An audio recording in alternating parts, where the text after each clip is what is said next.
Good afternoon, everybody. Good afternoon. Good to see all of you here again today. On Friday morning, President Trump will travel across the country to Anchorage, Alaska, for a bilateral meeting with Russian President Vladimir Putin. The brutal war between Russia and Ukraine broke out under Joe Biden's incompetent leadership, but President Trump is determined to try and end this war and stop the killing. As the president has said over and over again, his strong preference will always be for peace and partnership, whenever those outcomes can possibly be achieved. There is no leader in the world right now who has been more committed to preventing wars or ending them than President Donald Trump.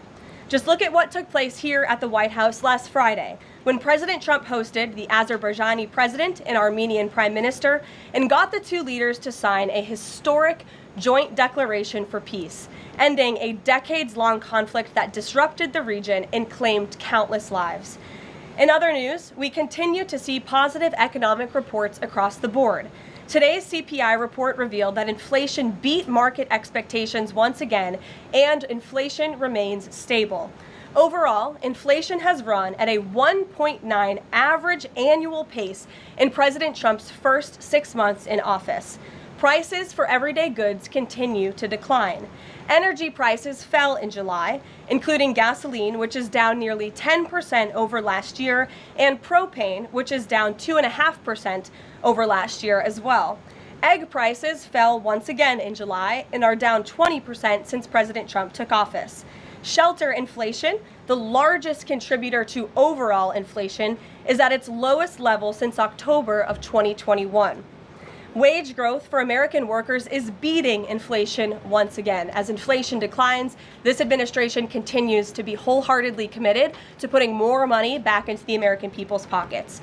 American real wages are up 1.3% over last year and have increased each month since President Trump took office. And small business optimism, according to this morning's report, has also reached a 5-month high. Ignore the panicans and trust in President Trump. That is our motto here at the White House. The America First economic agenda is working. On another matter, yesterday, President Trump took bold action to finally restore law and order right here in our nation's capital.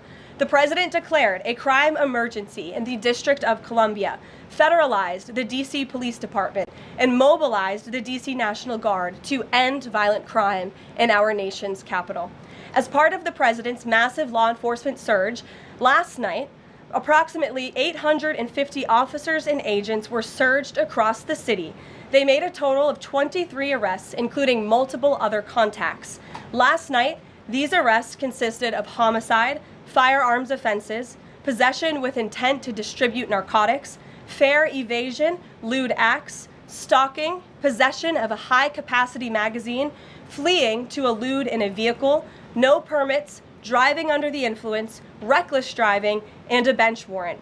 A total of 6 illegal handguns were seized off of District of Columbia streets as part of last night's effort. This is only the beginning. Over the course of the next month, the Trump administration will relentlessly pursue and arrest every violent criminal in the district who breaks the law, undermines public safety, and endangers law-abiding Americans. President Trump will not be deterred by soft-on-crime Democrats and media activists who refuse to acknowledge this rampant violence on our streets. He is going to make our nation's capital the most beautiful and safe city on earth, just as he promised on the campaign trail. Staying on the topic of public safety, the Trump administration continues to shatter records on border security. According to brand new numbers released this morning from Customs and Border Patrol, illegal crossings have fallen to all-time lows once again. Here were the records set in July. Again, these numbers were released this morning. The lowest monthly nationwide encounters ever, down nearly 90% from the monthly average under the Biden administration.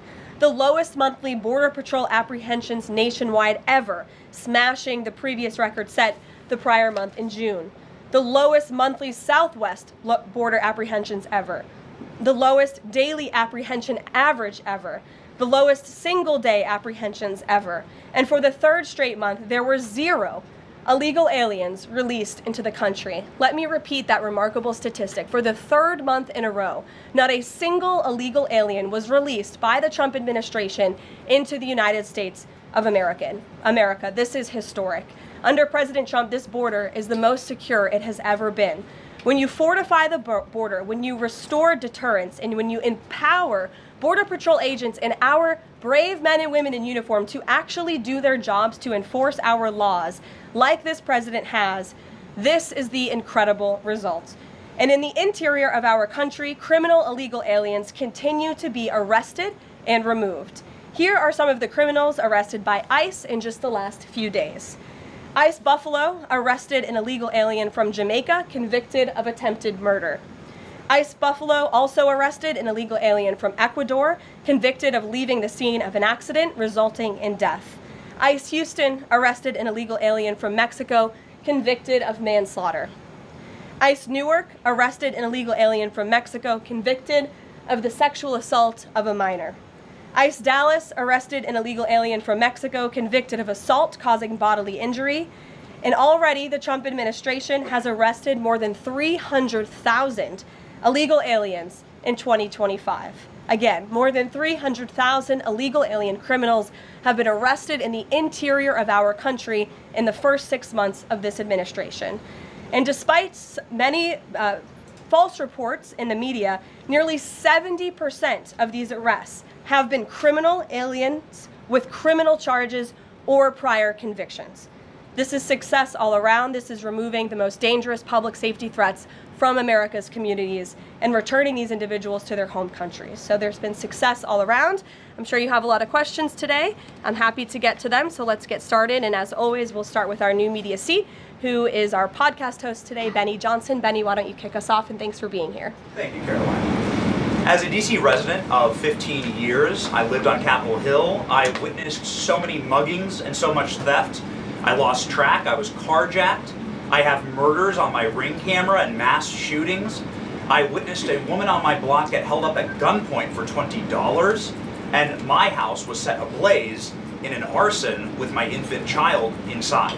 And so to any reporter that says and lies that DC is a safe place to live and work, let me just say this. Thank you. Thank you for making the city safe, because no parent should have to go through what my family went through, having the fire department rip open their door to save their infant child. And so thank you for your work on securing this city. My question to you is this. Nancy Pelosi has attacked the president for deploying the National Guard to the city, saying that it is to cover for his incompetence. Hillary Clinton has also attacked the president for securing the city of Washington, D.C. I'd like to get your response to Nancy Pelosi and Hillary Clinton. Sure. Well, first of all, Benny, I'm so sorry that happened to you and your family. There have been, unfortunately, far too many victims of crime in this city, and I know the majority of residents in the District of Columbia agree with you. In fact, a new poll from the Washington Post I was reading this morning, this was released in May of 2024, so it's quite funny how many of you in the media agreed with what the president was saying yesterday, but now once the president says it, many of you are disagreeing with him. But this poll released by the Washington Post found that 65% of district residents think crime is an extremely serious or a very serious problem, and this was up from 56% last year. So the concern that you share with so many other residents in the District of Columbia is real, and that's why this president is taking action to address it. To get to the heart of your question, I think it's despicable that Democrats cannot agree that we need more law and order in a city that has been ravaged by violence, crime, murders, property theft. This should be a winning issue for all Americans. I don't understand. It's just anything President Trump does, the Democrats want to disagree with. I think the president would love to work with Democrats on this issue to bring law and order to America's cities, but unfortunately they have failed, and that's why he's taken this historic action to federalize the National Guard. And as you're seeing from last night's numbers, we already have seen success. We are removing violent offenders, we are arresting criminals, and we are removing drugs and firearms off of the streets of the city to make it safer for all of its residents. Just a very quick follow-up to that. Given the heroic actions of a member of this administration just a few blocks from this building, will the president consider giving the Presidential Medal of Freedom to Big Balls? I haven't spoken to him about that, but perhaps it's something he would consider. I'll ask him and get back to you, Benny. Thanks for being here. Gabe. Thank you, Caroline. Regarding the Putin and President Trump summit on Friday, Why not invite Ukrainian President Zelensky to that summit? I know the president said yesterday that he planned to speak with him right after the summit and even before. But why not invite Zelensky? And whose decision was it to not invite him? Was it the president or was it President Putin? Well, this meeting came about because the president of Russia asked the president of the United States to meet through his special envoy, Steve Witkoff, who, as you all know, traveled to Russia to have a conversation with Putin at his request. And so the president is agreeing to this meeting at the request of President Putin. And the goal of this meeting for the president is to walk away with a better understanding of how we can end this war. And the president said at this podium yesterday when he joined all of you in the room that he hopes in the future there can be a trilateral meeting with these three leaders to finally bring this conflict to an end. But this administration has really used every lever, has taken every measure to achieve peace through a diplomatic solution. And I think the president of the United States getting in the room with the president of Russia, sitting face to face rather than speaking over the telephone, will give this president the best indication of how to end this war and where this is headed. And another question on something that happened yesterday, but I wanted to get the White House response. A judge ruled that the grand jury transcripts in Ghislaine Maxwell's case should not be released. What's the White House's response to that? And do you plan to appeal? And what do you tell President Trump's supporters who want that information released? We think that decision is unfortunate. Of course, we moved to unseal that information because the president has said he wants to see credible evidence released. As for the appeal process, I would defer you to the Department of Justice for that. Rachel. Thanks so much, Caroline. We're learning that President Trump spoke with Ukrainian President Zelensky. I was curious if you can share any more details about their call, and did Zelensky give President Trump any red lines, any non-starters ahead of this summit on Friday? Look, I don't want to reveal the private conversations between the president and President Zelensky, but what I can tell you is that the president has deep respect for all parties that are involved in this conflict and are trying to bring this conflict to an end. After Special Envoy Witkoff returned from his meeting with President Putin in Russia, his first phone call was to President Trump. And President Trump's first phone call was to President Zelensky and to our friends in Europe to keep everybody in the loop about where the United States can see moving the ball forward to end this conflict. And so we continue to be very much engaged with President Zelensky and the Ukrainians, but also our allies in Europe as well. And then just one more for you. How does the president measure success coming out of this meeting? The president at times has suggested that Putin might be tapping him along. Is he prepared to walk out of this meeting if he senses that Putin is not serious about ending this war? I think I just answered that question for you and what the goal and the expectation of the meeting is. And I won't jump ahead of any hypotheticals, and I'll leave it to the president to speak to all of you after the meeting, which I'm very confident he will. Steve. Is he optimistic that a deal will emerge from this meeting, or is he simply going to listen? I think this is a listening exercise for the president. Look, only one party that's involved in this war is going to be present. And so this is for the president to go and to get, again, a more firm and better understanding of how we can hopefully bring this war to an end. Caroline, how did you settle on Alaska as the site for this? So there were some other sites being discussed. Is this like it was a midpoint between the two leaders? There were many sites discussed, but of course Alaska is a state within the United States of America. So the president is very honored and looks forward to hosting President Putin on American soil. Last thing, is there a joint news conference plan, or will the president have a solo one? What sort of scheduling stuff? Yeah, the mechanics and the scheduling, Steve, are still being ironed out for Friday. We're working with our Russian counterparts to put those plans into action, and of course we'll keep you all apprised on the logistical details of Friday as soon as we get them. Charlie? The president said at the podium yesterday twice that he was planning to go to Russia.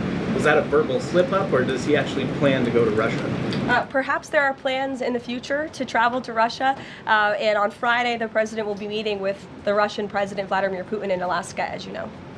Phil?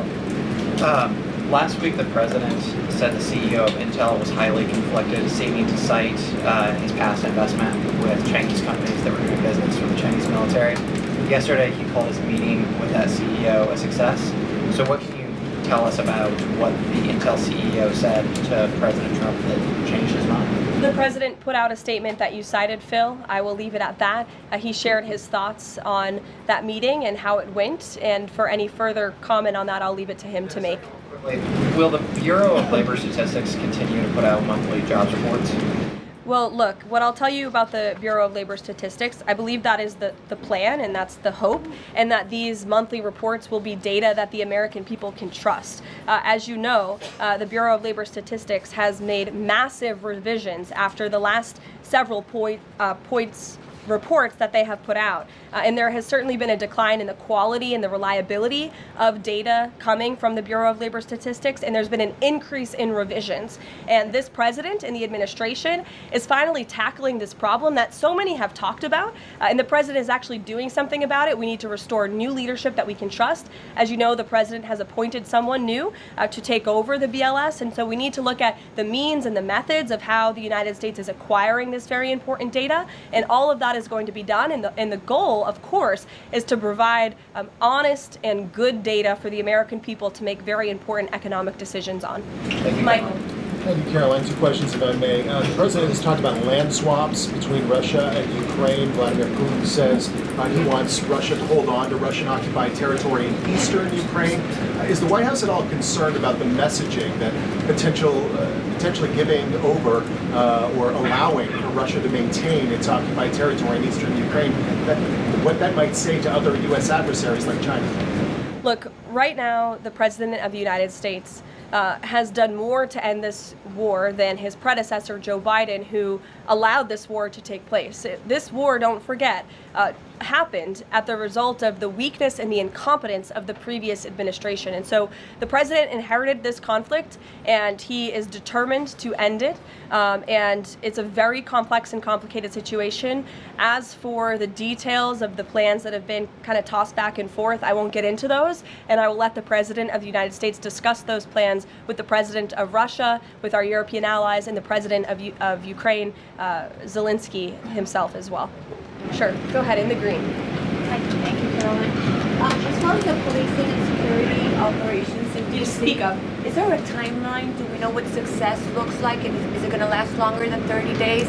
And also, is there going to be an immigration enforcement aspect to this? So can you speak up a little bit? The air conditioning is bumping in here for all of you today after yesterday's heater, so we've got to stock up. You're welcome. Go ahead. Is there a timeline for the security operations here in DC? And also, is there going to be an immigration component to this? And what would that look like? Look, if law enforcement officers encounter a criminal in this city, and they are an illegal alien, of course the appropriate measures to detain and deport that individual will be taken, as they should. No city should be a sanctuary for anyone other than law-abiding American citizens, and that has been the position of this administration since day one. As for the timing, we will reevaluate and reassess and make further decisions after this 30-day period is up. But within these 30 days, our entire focus is making sure that this is the most efficient operation possible, and that we are removing as many criminals from the streets, and we are cleaning up DC as best as we can, and working with the Metropolitan Police Department to do that. I know the mayor just spoke several minutes ago. I was watching her on television, and she said that an increase in law enforcement officers on the streets will be helpful to deter crime in this city, and we look forward to working with these brave men and women of the Metropolitan Police Department to remove criminals off of our streets and to keep law-abiding citizens in the district safe. Josh. Thank you. The president weighed in on Jay Powell again today, you might have seen. He said that he's considering allowing a major lawsuit against Powell to proceed because of the, quote, horrible and grossly incompetent job he has done. Can you tell us about that? What lawsuit is he talking about? He's considering a lawsuit, and I won't speak on it any further. I will allow the president to do that himself. Is it fair to say the administration is considering suing the Fed chair over this renovation? That's what the president is saying. Has he had discussions with anyone about this, or is this just like how advanced is this right now? At this moment in time, the president is considering a lawsuit against the Fed, and I will leave it to him to comment further on it. Tamara, go ahead. We talked about very quickly. Yesterday we talked about the NVIDIA chips deal the president has struck as well. AMD, the 50% stake that will go to the government. Do you have any detail on how that came about? The president said he asked for 20% from NVIDIA. Did he make the same 20% ask to AMD, and or is this something the administration is looking to do with other either chips or products going forward? Is this a model it wants to build on? Well, look, right now it stands with these two companies. Perhaps it could expand in the future to other companies. I think it's a creative idea and solution. The legality of it, the mechanics of it is still being ironed out by the Department of Commerce, and I would defer you to them for any further details on how it will actually be implemented. But again, this was another idea of the president and his brain trust on his trade team to try to, get good deals for the American people and the American taxpayer. Did you see the report that China is discouraging use of the H-20 to some companies? Since this, we're reporting that overnight there was private guidance sent to companies not banning the chip but urging them to steer away from it. I wondered if you have any response to that. I haven't read the report. I will, and we'll get you a comment on it. Tamara. Thank you. Last week, the meeting with Putin was sort of described potentially as an opportunity for a deal. Now it's a feeling out. Has there been a shift in expectations within the White House or an effort to temper expectations about what success looks like for this meeting? I mean, look, I think both can be true, right? The president has always said he wants a peace deal. He wants to see this war come to an end. But this bilateral meeting is a bilateral meeting between one party in this two-party war, right? You need both countries to agree to a deal. The president is accepting this bilateral meeting with Putin on Friday, and I will let him speak further to it after it concludes about how he felt it went. And could you also, completely unrelated topic, regarding the president's efforts in Washington, D.C., do you have any specifics about how homeless people will be dealt with, where they would be moved to? What does this look like? I do, yes, and it's an important question, so thank you for raising it. The Metropolitan Police Department, with the support of the new federal agencies who have been surging on the streets of the District of Columbia, are going to enforce the laws that are already on the books here in Washington, D.C. For far too long, these laws have been completely ignored, and the homelessness problem has ravaged the city. So D.C. Code 22-1307 and D.C. Municipal Regulation 24-100 give the Metropolitan Police Department the authority to take action when it comes to homeless encampments. So homeless individuals will be given the option to leave their encampment, to be taken to a homeless shelter, to be offered addiction or mental health services, and if they refuse, they will be susceptible to fines or to jail time. Again, these are pre-existing laws that are already on the books. They have not been enforced, which is part of the reason for this federalizing of the National Guard to bring in this assistance for law enforcement. While we are targeting criminals and trying to remove criminals off of the streets, we also want to make DC safe and beautiful, and that involves removing mentally disturbed individuals and homeless encampments as well. So we will be using these regulations and code that already exists to clean up our streets. And we've already had great success. Not many of you picked up on this, but the United States Park Police has actually done remarkable work in terms of removing homeless encampments from the city. Since the president signed this executive order in March, 70 homeless encampments have been removed by the U.S. Park Police. There are only 2 homeless encampments remaining in D.C. federal parks under the National Park Service's jurisdiction, and the removal of those 2 remaining camps is scheduled for this week. So the U.S. Park Police will be leading this effort alongside MPD. Just very quickly, he had talked in one of his social media posts about moving them very far outside of the city. Is that off? No, it's not off. We're exploring how we could do that. But again, homeless shelters, offered addiction and mental health services, or jail if they refuse are the options on the table right now. And we'll continue to explore that option. Sure. Thank you so much, Caroline. President Zelensky said moments ago that he thinks Russia is preparing for a new offensive on at least 3 different areas of the front line. Is this something that you could confirm based on U.S. intelligence? And if the president sees that Putin is indeed planning major new offensive or moving troops, would he call off the meeting on Friday? I'm not in a position to confirm or deny or comment on that intel at this time. Monica. Thanks, Caroline. My question involves Russiagate. A whistleblower alleges that then Congressman Adam Schiff approved leaking classified information to smear President Trump's image during the Russiagate scandal. Does the president plan to investigate Adam Schiff, and what would accountability look like if more information confirms this report? The president has already said he wants to see Adam Schiff held accountable for the countless lies he told the American people in relation to the Russiagate scandal. I brought Tulsi Gabbard out to this podium to talk to you about all of that, and this administration is taking accountability very seriously. As for this new FBI whistleblower report, I understand Kash Patel last night declassified a 302 FBI document showing that a whistleblower who is a Democrat, a career intelligence officer who worked for Democrats on the House Intel Committee for more than a decade, repeatedly warned the FBI in 2017 that then Rep. Adam Schiff had approved leaking classified information to smear then President Donald Trump over the Russiagate scandal. This is obviously a bombshell whistleblower report. Hopefully more people in this room will cover it as such. And I have a quote from the FBI director for all of you. He has said this: "For years, certain officials used their positions to selectively leak classified information to shape political narratives. It was all done with one purpose: to weaponize intelligence and law enforcement for political gain.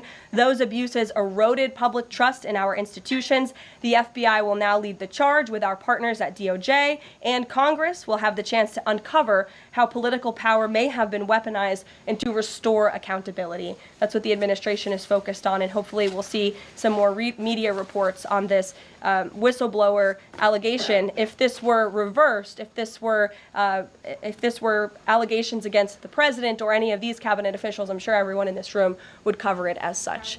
Elizabeth, go ahead. Thanks, Caroline. After yesterday's action to federalize the D.C. police, is the president still interested in working with Congress to end the Home Rule Act, something you've talked about in the past?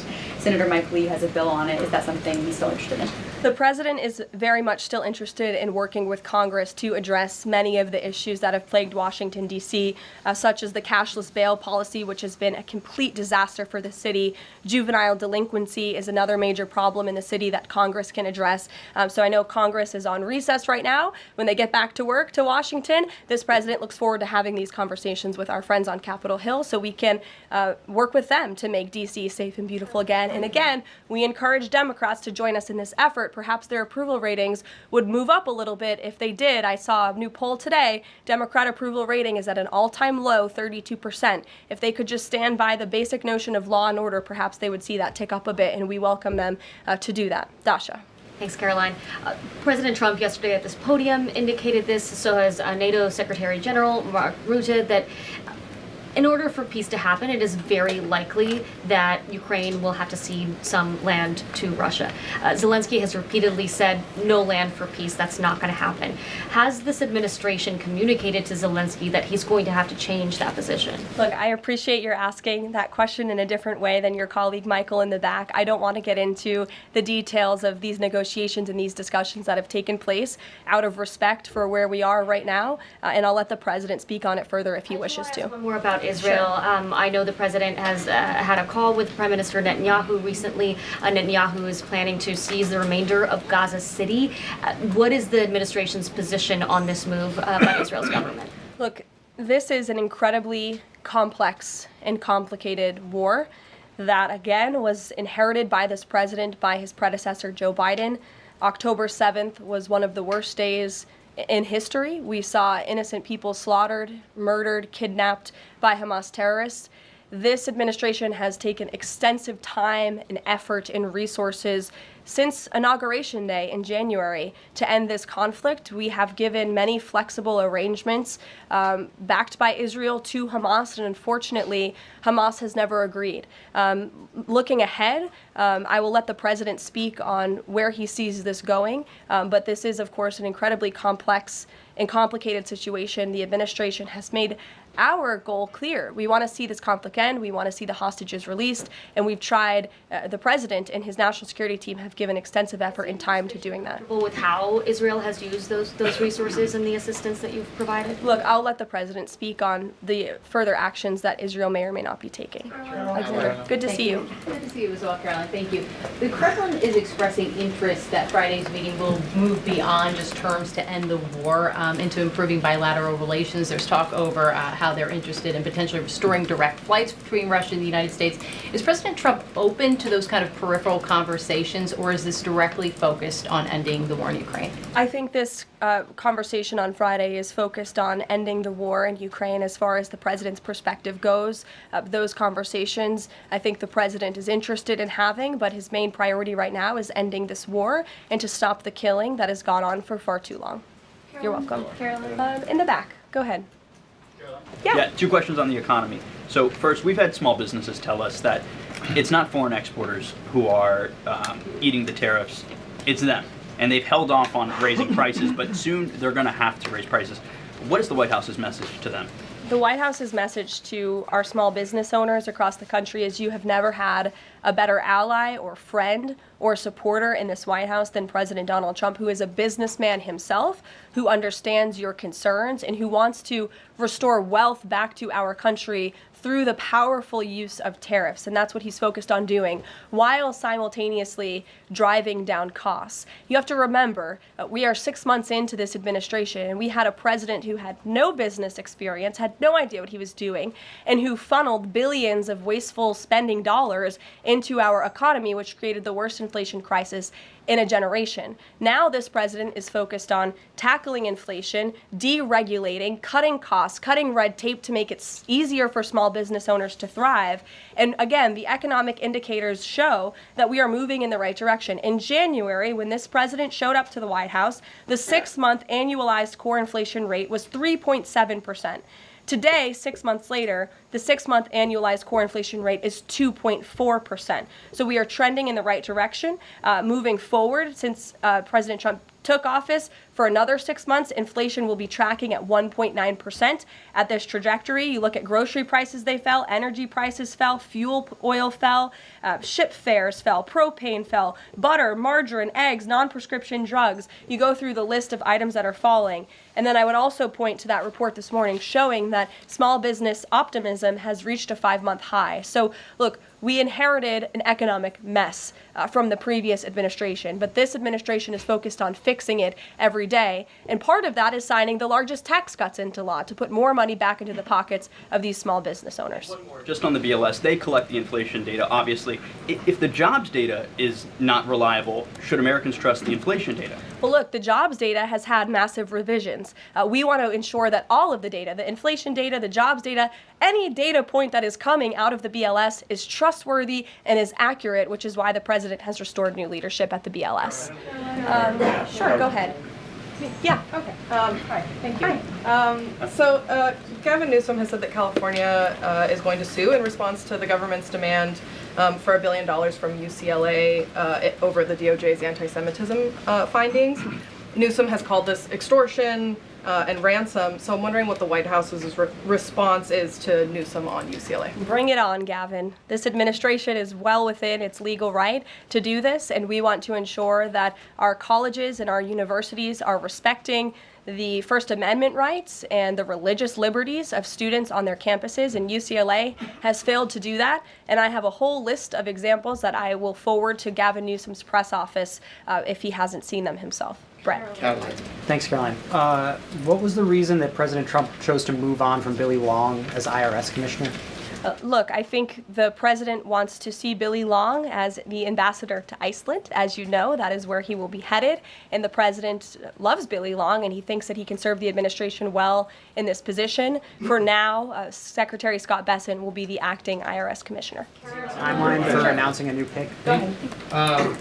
Thank you. Oh, Ed, go ahead, but wait, then in the back, yes. Go in the back first. Okay, sure. Thanks, Caroline. One foreign policy and then one domestic question, if I may. There are roughly 30,000 children from Ukraine who have reportedly been abducted and are kind of dispersed around Russia. They've been showing up on these websites for adoption. Is their return a red line for the president in any deal ending the war? The administration is aware of these reports. I don't want to set red lines for the president on his behalf from this podium. However, the president did encourage Ukraine and Russia to speak directly to one another in terms of these humanitarian issues. And we have seen progress. You have seen prisoners of war swapped between these two countries as a result of these direct talks, as well as children, and that remains a concern, but it's one that Russia and Ukraine need to iron out together, which is why this president has encouraged them to speak. Okay, and then if I can, sure. The DC action real quick. The president said yesterday that this is a model federalizing the National Guard that could be used to combat really high rates of crime in other cities like Chicago, LA, Baltimore. What sort of authority would he have to deploy forces like that, absent the Home Rule Act? Look, the president is speaking about what he'd like to see take place in other cities around the country. Right now, this administration is focused on making D.C. safe and beautiful again. When the time comes, we'll talk about that. But I will note that the president wants to see all of our nation's cities be safe. But I think starting with our nation's capital is a great place to begin, and it should serve as a model for the rest of the country. Ed. Just to bind up a few of the D.C. things, because a lot of them have been asked, but in talking with Congress about potential changes to home rule and whatever else, would he also push the House to finally pass D.C.'s budget so that it has access to all that money that it does need for policing, for schools, and for other services here in the city? Yes, and as you know, he has done that. He put out a statement calling on the House to take up the Senate's legislation, and he stands by that position. Let me take you back to something from last month. You guys announced the president was diagnosed with chronic venous insufficiency after his legs were seen swelling. How's he being treated for that?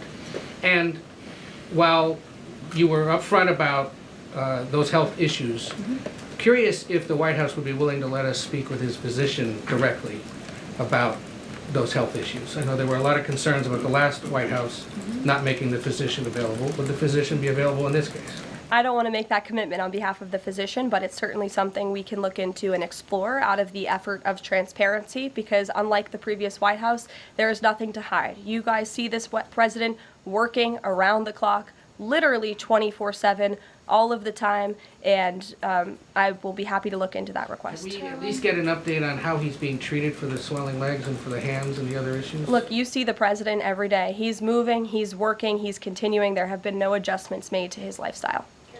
Thanks, Caroline. I have two questions, one on D.C., but on the Putin meeting on Friday, does the president plan to meet with Putin one-on-one?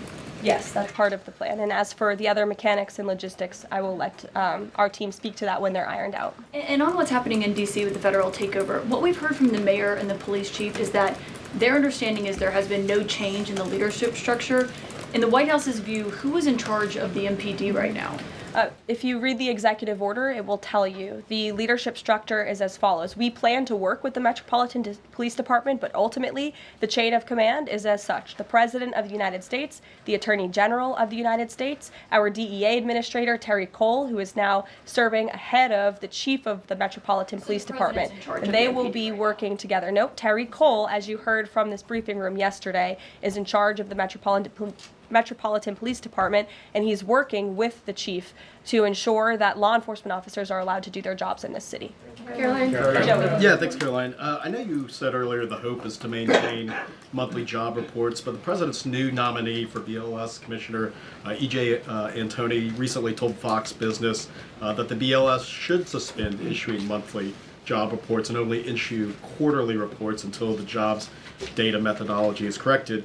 So does the president disagree with that assessment that his nominee is said there, or suspending these monthly job reports a real option? I think he floated the idea of possibly suspending until they can get the data and the methodology in order. And this president wants to ensure that the BLS, again, is putting out accurate and honest data that the American people can trust. Since you brought up the new commissioner, he holds a master's and doctor's degree in economics from Northern Illinois University. He's the chief economist in the Heritage Foundation's Center for the Federal Budget. And in addition to his work at Heritage, he has multiple other roles. He's been widely renowned for his work on economic issues. He's been called before Congress to testify as an economic expert. So he's a qualified individual, and the president trusts him to lead this important department. Take a couple more questions. Sure, go ahead. Given that the administration now has jurisdiction over MPD, can we expect, does that mean like personnel changes, hiring, firing? Can we expect leadership changes internally in the Metropolitan Police Department? I just walked through what the leadership structure looks like right now. Within the uniformed police department, right? I mean, does that mean that the Attorney General, others kind of have the ability to make those personnel decisions? I would imagine it means they have the ability. As for any changes, I'm not tracking any. Again, we look forward to working alongside the Metropolitan Police Department, and we did that last night successfully, and we hope we can do that for the next 29 nights. Go ahead. Caroline, Yes. So in light of reports that ICE agents detained a 15-year-old student with disabilities outside an LA high school, even leaving bullets on the sidewalk, how does the Trump administration plan to ensure parents that their children can return to school without fear of being wrongfully detained or endangered by federal agents? Where'd you see that report? LA Times. Okay, well, I'll have to look into the veracity of that report. I read the LA Times almost every single day, and they are notorious for misleading the public. I'm sure there's more to that story than the way that you just characterized it. This administration wants to ensure that all school children across the country in every city, from Los Angeles to DC, can go to school safely. And that's part of this administration's effort to federalize the National Guard in Washington, to ensure that ICE is removing child predators. I just read you a list of a handful, just a handful, of the hundreds of thousands of child predators that this administration is removing off of the streets of Los Angeles and every other community across this country, because we want to ensure this is a country where American school children can be safe, where they can prosper, and where they are not threatened by violent criminals, whether they are illegal or whether they are American citizen homegrown criminals, as this president calls them. So I will gladly go check on that report, and I'll get you the facts. Thank you. Caroline.